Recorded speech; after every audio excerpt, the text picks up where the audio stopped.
really on this TNA thing. I'm hammering the shit out of those fuckers. Bubba the Love Sponge, this radio disc jockey that I could care less about, he's, just a walking tub of shit or lard, however you want to put it.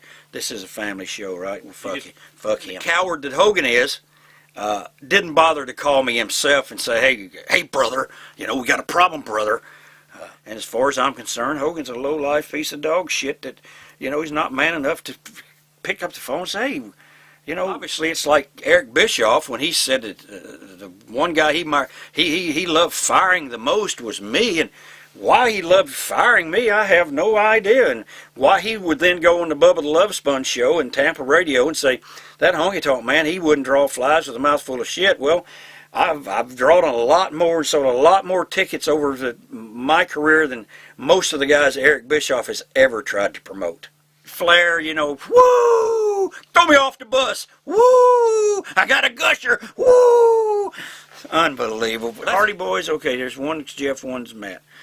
So I'm talking about this one that went out and You're talking about Jeff Hardy, the Jeff Hardy, the night of that totally killed their pay-per-view, killed that crowd. I don't know that TNA will ever really get those fans back after that fiasco of a nonsense that they did. If Hogan's running the company like he says he is, where was his mind at that point in time to say, go ahead, go on out and just make it a quick... Well, actually, I think they sent Eric Bischoff out to tell Sting, we're making this a quick match. I was listening to one of your best that I've ever seen.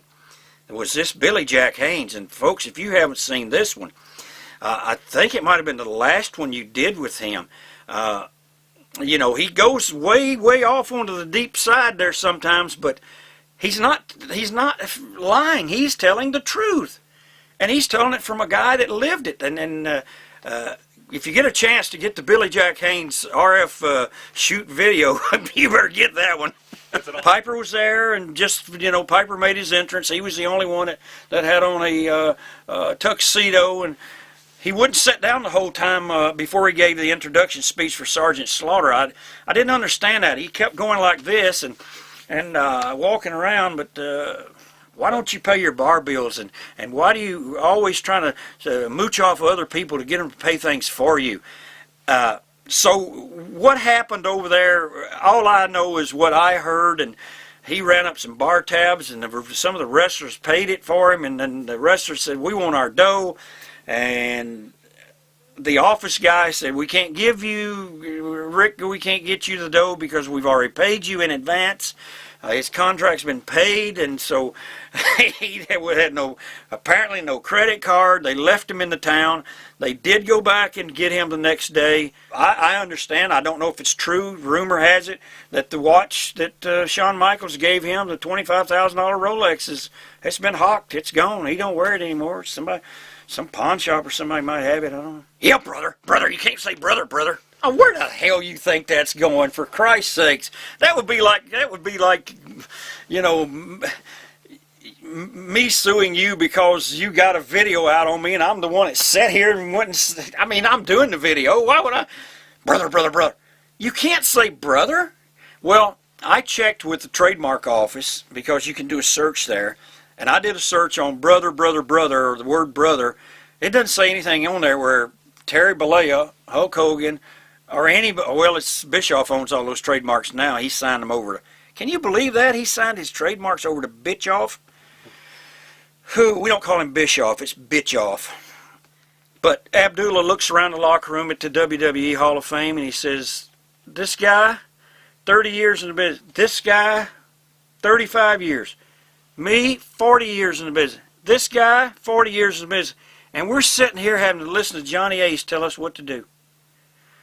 I don't know how Johnny felt about that, but that was not a good thing to be saying. And to me, Abby lives across town in Atlanta.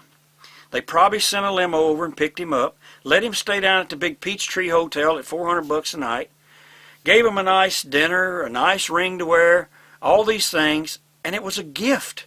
The payday was a gift. And he's wanting more money. Well, maybe, Abby, you were wanting more money because I understand that people came from all over the world to come to your rib shack, Abdullah's Rib House.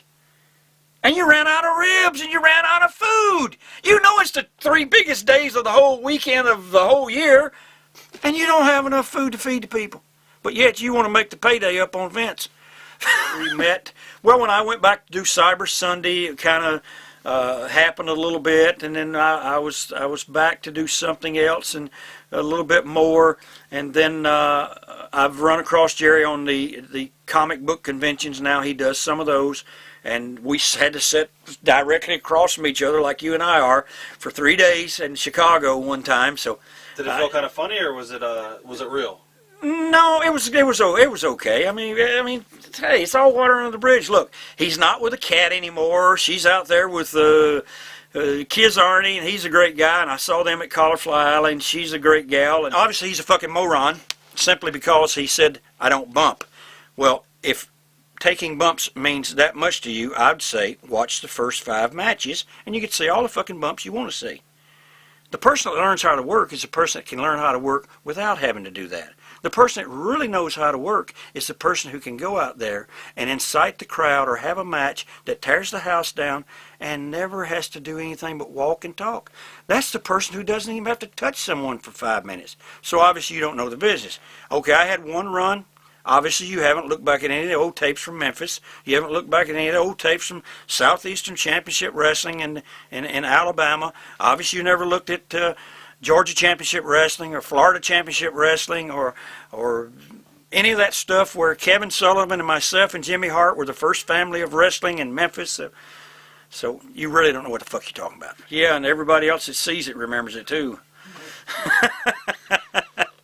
That's probably the most talked about of all the DVDs, RF videos I have ever done, is the night that Sheik couldn't get his pants pulled up and New Jack was jumping up and down, and the police came, and oh boy, I don't even, I really do want to forget that one, but it's obviously one of the best ones out there for some unknown reason.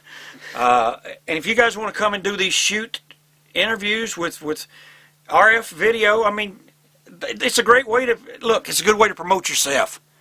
Well, it's bad publicity, Honky Tonk man. Nobody's going to book you. Listen, every time I do one of these, I get double the amount of bookings.